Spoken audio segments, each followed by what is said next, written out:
The topic is Trinity. We believe that Jesus Christ revealed to us God as Father, Son, and Holy Spirit, as displayed in the picture captured here. Father, Son, and Holy Spirit, three persons in the Trinity, and each of those persons with their own identity. They are related to one another, they establish relationship. They live in communion with one another. They are communion. So when we use the word Trinity, what we're trying to express, perhaps inadequately, is the communion which exists in God.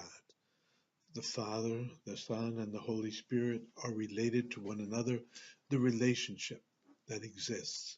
So communion and relationships are another way of expressing what we understand God as revealed to us in Jesus Christ.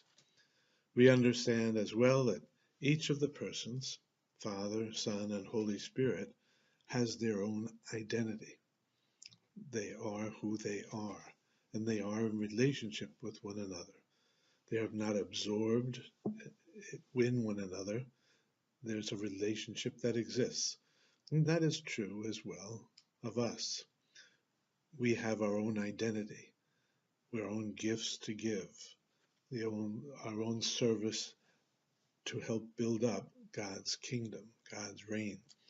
So we understand that we are more like God the more we relate, because God is relationships.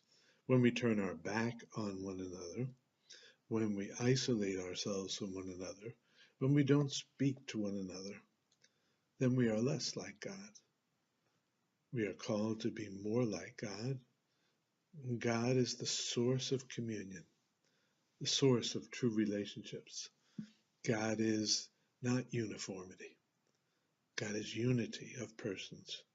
And we are challenged and invited to be in relationship with one another. We are challenged to be and recognize our diversity and to celebrate that diversity. We are each called to be who God created us to be, and by doing that, entering into relationships, needing one another, appreciating one another, searching together, we are God's church. The church is an instrument of communion, a sign, a sacrament of the communion which exists in God. This is who we are called to be. As St. Augustine reminds us, Lord, you have created us for yourself, and our hearts are restless until they rest in you. We are called and challenged to grow in our identity, not isolated, but in communion with others, in relationship with one another. The more we relate, the more truly like God we are.